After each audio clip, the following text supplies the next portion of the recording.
বন্ধুরা, আজকে আমরা যে রেসিপিটা আপনাদের সামনে দেখাবো সেটা হচ্ছে পূর্ববঙ্গের একটা খুব বিখ্যাত রেসিপি, তিল আমশির টক। তো তার কি কি উপকরণ সেটা আমি আপনাদের একটু দেখিয়ে নিই। এটা হচ্ছে সাদা তিল। আমরা 1 কাপ মতো সাদা তিল নিয়েছি, নিয়ে আমরা এটাকে জলের মধ্যে ভিজিয়ে রেখেছি। এটা হচ্ছে আমশি, এটা হচ্ছে চিনি, আর এই যে তিল রয়েছে এটাকে আমাদেরকে শিলপাটায় বেটে নিতে হবে। আমশির ব্যাপারটা আমি একটু বলে দিই। আমশি তো এখন অনেক সময় বাজারে কিনতে পাওয়া যায়, কিন্তু আপনি যদি বাড়িতে আমশিটা বানিয়ে রাখেন তাহলে কিন্তু খুব ভালো হয়। চৈত্র মাসে আপনি দেখবেন বাজারে ছোট ছোট গুটি আম পাওয়া যায়, বা অনেক সময় ঝরে পড়া আমও থাকে। যাদের যাদের বাড়িতে আম গাছ রয়েছে তারা সেই আমগুলোকে আগে কালেক্ট করে নেবেন, তারপরে খোসা ছাড়িয়ে এবং আটিগুলোকে আলাদা করে নিয়ে ছোট ছোট করে আপনারা পিস করে নেবেন। এইবার সেগুলোকে কিন্তু রোদে শুকিয়ে নিতে হবে। চৈত্র মাসে যদি আপনি রোদে শুকুন তাহলে দেখবেন চৈত্র মাসে বেশ ভালো রোদ থাকে, তারপরে বৈশাখ মাসেও রোদ থাকে।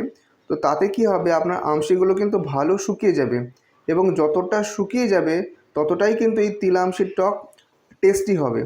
তো চলুন এবার আমরা এক এক করে আপনাদের প্রসেসগুলো দেখাই। আমরা এবার আপনাদের দেখাচ্ছি তিলটা কি করে বাটবেন। শিলপাটায় তিল বেটে নিতে হবে।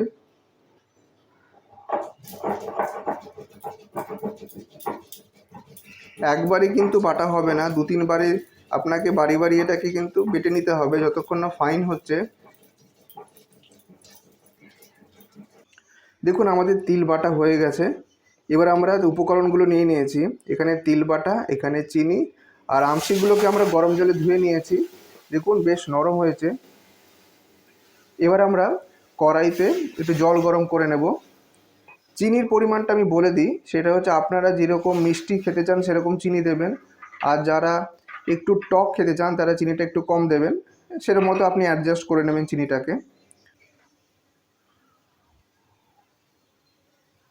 এবার আমরা গরম জলের মধ্যে আমশিগুলোকে দিয়ে দিচ্ছি। খুব সহজেই রান্নাটা হয়ে যায়, বেশিক্ষণ সময় লাগে না।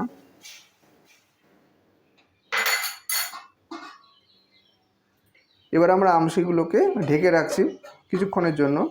5 মিনিটের জন্য আমরা আমশিগুলোকে গরম জলে সিদ্ধ করে নেব। প্রথমে আমরা গরম জলে ভিজিয়ে নিয়েছিলাম যাতে পরিষ্কার হয়ে যায় আমশিগুলো। এবার আমরা সিদ্ধ করে নিচ্ছি। আমাদের দেখুন আমশিগুলো সিদ্ধ হয়ে গেছে। আমরা সামান্য একটু লবণ দিয়ে দেব, একদম অল্প পরিমাণে লবণ দিয়ে দেবেন আপনি।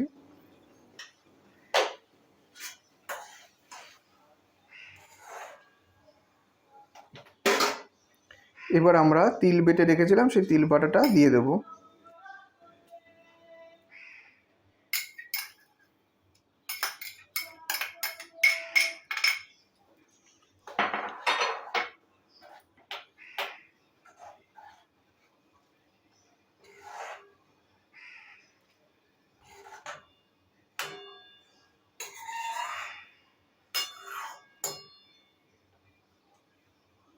এবার আমরা চিনিটা ঢেলে দিচ্ছি।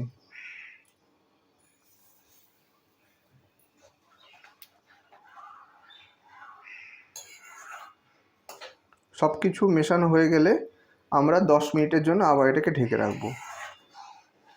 দেখুন আমাদের 10 মিনিট হয়ে গেছে, আমরা ঢাকনা সরিয়ে নিয়েছি, আর আমাদের তিলের টক কিন্তু রেডি হয়ে গেছে। বেশ ঘন হয়েছে আর খেতেও সেরকমই টেস্টি হবে। এবার আমরা এটাকে বাটিতে ঢেলে নেব সার্ভ করার জন্য। আমাদের তিলের টক রেডি হয়ে গেছে, খুব সুন্দর একটা ফ্লেভার বেরোচ্ছে।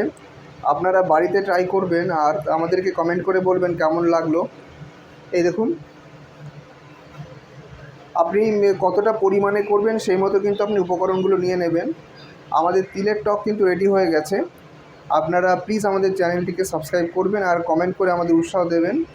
আর যদি আপনারা আপনাদের বন্ধুবান্ধবদের মধ্যে চান তাহলে অবশ্যই শেয়ার করবেন। আজকের জন্য এখানেই। পরের দিন আমরা এরকমই আরেকটি মুখরোচক রেসিপি নিয়ে আপনাদের সামনে হাজির হব। ধন্যবাদ।